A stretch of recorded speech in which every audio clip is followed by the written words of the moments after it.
All right, welcome to Hollywood Connections with Dawn Reese. This is a Beauty Queen Reporter special. I'm Miss Florida Reporter Lifetime, and you are listening to Chat with Deidre. And I have a special guest tonight. His name is Michael Lohan. Are you on the line? Yes, I am. How are you tonight? I'm good. Thank you so much for coming on and just chatting with me tonight. I'm sure most people know you as Lindsay Lohan's father. So let's talk a little about what you do for a living. What I do for a living. It's been a long road. Right now, I'm actually just taking a little time to think things out. Going through a little situation right now, but I have been working on a holistic wellness program, a membership-based program that's pretty encompassing. That does cryotherapy and infrared sauna and ozone therapy, compression therapy, red light therapy, IV therapy, all different things to help promote longevity, anti-aging. If people are sick, even with COVID, there's different kinds of IVs or treatments you can do to make someone healthier and make their lungs stronger. So it's a really interesting concept. I've stepped away from the treatment industry. It's been a long journey. I've been doing it since 2007, so it's 14 years. And it's just too much for me, and it's not something that I'm going to be doing anymore. Right, so it's awesome that you have a heart to help people. People are always in need, and so definitely helping them in this way is really special. My mom is a therapist, so I know she has an impact in a lot of people's lives. And then I was looking at your Facebook, and you have a lot of spiritual stuff on there. You talk about God a lot, which is awesome. Influencing people to look to God for help. So what makes God so significant in your life? Well, I think for most people, anyone who has a connection with God or has gone through an epiphany like I have and so many people have, I think God is the beacon in our life. He's our guiding light. No matter whether it's in a storm, if it's in the darkness of our lives, or even in times of when we're lost. If we focus on God and we put Him first in our life, He's always going to be there. He's going to guide us. He's going to walk with us. He's going to hold our hand. And listen, no matter what, people can profess one thing, but God knows our heart. God talks about that. It's written in the Bible in so many different places that God searches our heart. He knows our heart. And He's going to judge or reward us based on our heart. No one can fool God. So if your heart's in the right place, and that means God is with you. Just like it says in 2 Corinthians 5:17. That when Christ is in you, you're a new creature. The old is gone and the new is upon you. God is, once God becomes an inherent, a deeply rooted part of your life, there's no way out from it. He's going to be there no matter what. Even if you don't see it, sooner or later, I've come to understand that nothing happens by accident. There's always a purpose. There's a meaning for everything God allows to happen in our life. So as long as He's your beacon, and He'll guide you, and He'll walk with you. That's awesome. That's great. I love that. I'm so thankful that I have God in my life. And I always go to Him for everything. I talk to Him all day long, and He is a beacon of light. The Word says His Word is a lamp unto our feet. So that's incredible. And I know for me, when I was young, I gave my life to the Lord, and everything changed. So what was a life-changing moment for you, or something that you've gone through that made you who you are today? Well, there were a couple of them. The first one was really, and my epiphany, came in 2005. On February 19th of 2005, I was actually, I hadn't had a drink in about 7 years, and something horrible had happened, and relating to my daughter.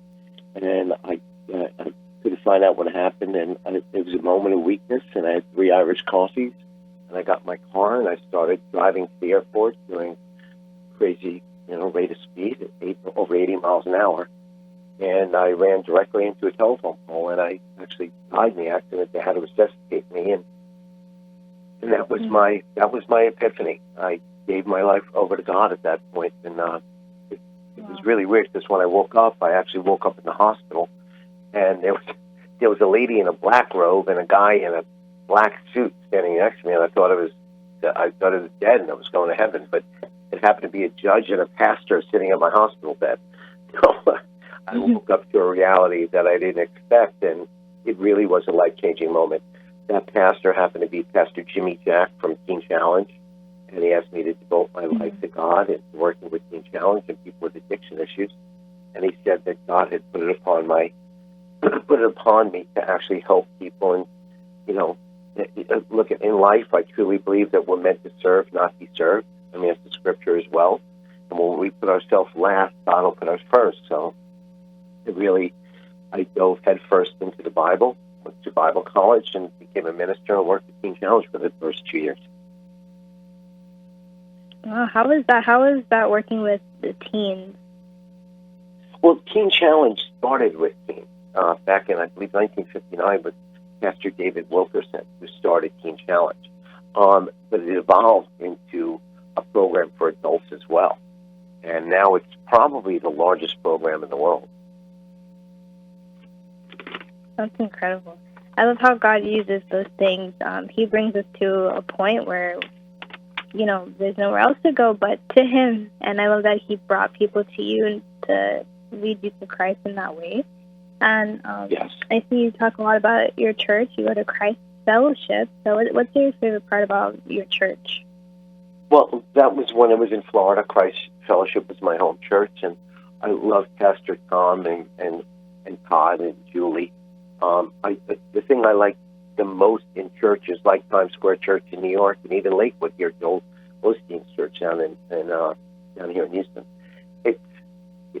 I truly believe that churches are meant to. We set an example, and we're meant to be a family and give back. We're meant to serve, not just be served. And I love churches that have a lot of missions or have a mission, and they're making a difference in the world. And whether it's Teen Challenge and Times Square Church, or if it's Lakewood Ministries or even Christ Fellowship, they have so many missions out there doing so much good for people. They have, food banks and medical missions and Habitat for Humanity missions. They have so many different arms out there making a difference in the world, doing the Lord's work.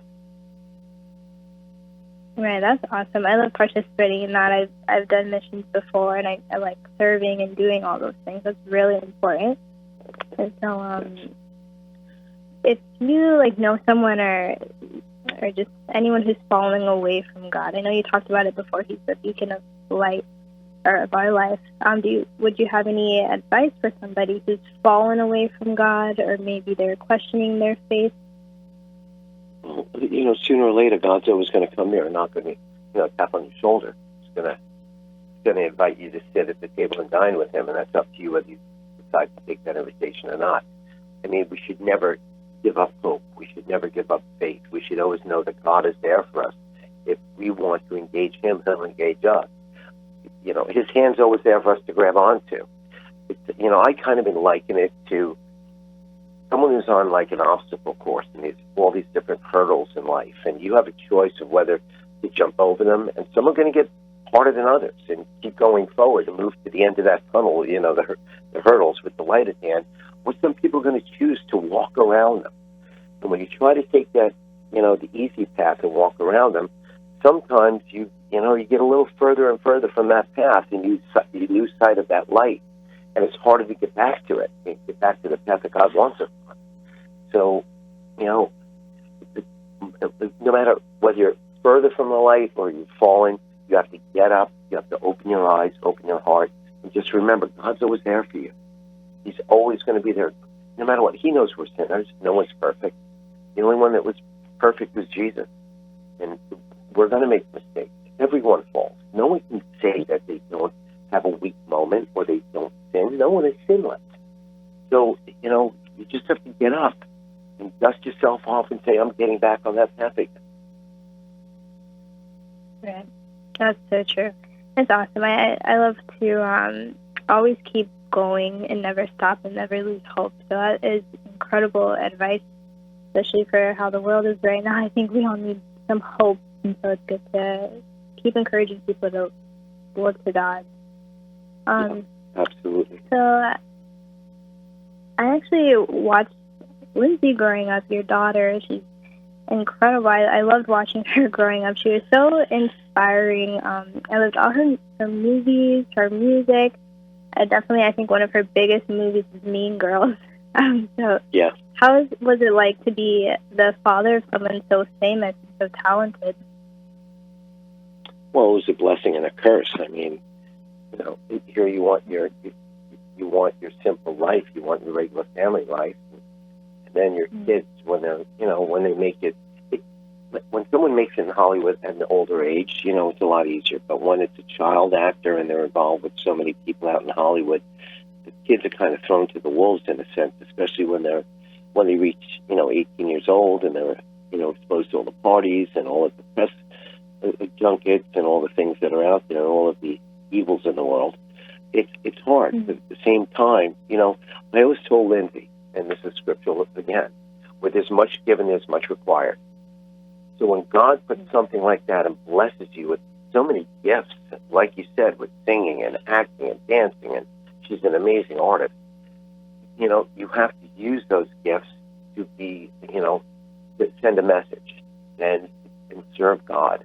And that's one thing I love about my daughter. No matter what she's accomplished in Hollywood and how talented she is, people don't see the other side. They don't see all the mission work that she does in Syria, in Lebanon, in Turkey. Even now, she's worked in India.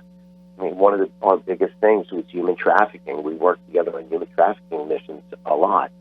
And she's got a real heart for children that are, in a difficult position like that, because kids are defenseless and they need someone. They need a lot more help. They're so overlooked. We're focusing on the wrong things in the world right now. And I think children and the refugees and everyone out there that are less fortunate than we are, that don't have water, that don't have a meal, that have no medication, they sleep on dirt floors. We overlook how blessed how fortunate we are to have what we have. Right, that's so true. That's one of my passions is human trafficking. I think it's so hidden and it's not talked about enough. I think there's so many movies about it. But I want to hear more of the rescue stories, where people actually being rescued or these guys being, taken off of the streets and doing this. It's a lot worse than we think or know. You have these things that they call them conspiracy theories, like Pizzagate. They're not conspiracy theories; they're happening, and there's very high-level people that are involved in this kind of stuff. You have politicians right down in Florida that are accused of human trafficking and sex trafficking and things like that. But the most important thing is people think that human trafficking is just, bring people over for, to sell them, to make them sexual slaves or have them work, labor for different sort of cheap labor and things like that. No, they're harvesting the organs of a lot of these kids. They're kidnapping them. And imagine how much a child is worth when they start selling their heart or their lungs or their kidneys or their liver or whatever, as compared to just selling them, however, or using them to work. But the things going on out there that people don't know about are absolutely horrendous. And people have to know more about it. It's just not spoken about. And people don't, it needs to be more focused on helping these kids that are being trafficked. I'm not saying that older adults, it's not important for them too. Yes, it absolutely is. But I think that children just have a place in my heart. They're defenseless. They're innocent. They never chose to be, to be put in that position, and it's just horrible. Right. And that was going to be one of my questions to you is, what are some important issues in the world right now? So that's definitely one of your passions. And so how you're saying, Lindsay has a platform, and, the blessing and the curse of being famous. What would you say to maybe a parent who their kid wants to be an actor? How do you keep being humble and stay with your morals and values in Hollywood? It's really hard. I mean, through it all, I think that we've, as a family, have stayed humble, and we've been a family. We've been a normal family. If you knew Lindsay, if you met her out in public, she's just a regular person. She doesn't act like a celebrity. And there's a lot of people like that. I mean, I have a lot of friends that are celebrities that are really down-to-earth good people. And then there's the other ones that think that, that they're God's gift to humanity. And, it's just, that's on them. But like I said, I think that where there's much given, there's much required. And when people have that kind of stature in life, that they need to do something really positive with it. And for the people that want their kids to be actors or actresses, I think that they should really look into it and realize that, before they get into that, and if they do become really successful, be very well grounded and realize that your family comes first, that your family's always going to be there, and blood's thicker than water, and no matter what, your family's always going to have your best interest at heart. Because the people out there, let's face it, come on, no one's going to love you like your family does. I mean, they're all in it. Most of society is always out there to make money. They're in it for the money. They're not in it for the right reason. And that hurts me with regard to what I'm going through now, because I've done things to help people.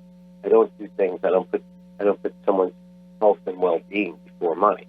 And it's just, it's horrible when people try to insinuate that, or they even do that. Right. It's so important. It's very important to always focus on your family and, put them first before career, before money. So that's awesome. It's super great talking to you. This is a really great interview. And do you just have any last remarks that you would like to say to people? I don't know. I guess I could say, talking about Lindsay and what people look up to, people and celebrities and so on and so forth as, idols of some sort. I just say that some of the most beautiful people I know in the world are the people that have known defeat, and they've gone through suffering. They know struggle, and they found their way out of the depths. They have an understanding of life and what fills them with compassion. Looks in one thing and beauty is another.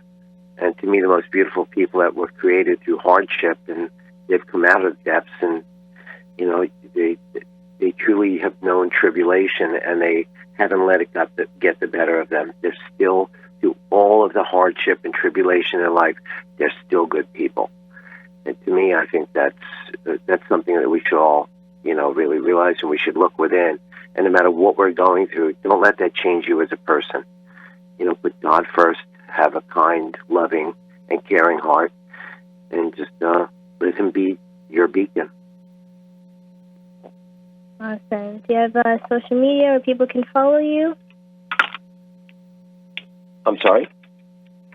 Is there social media links where people can follow you on social media?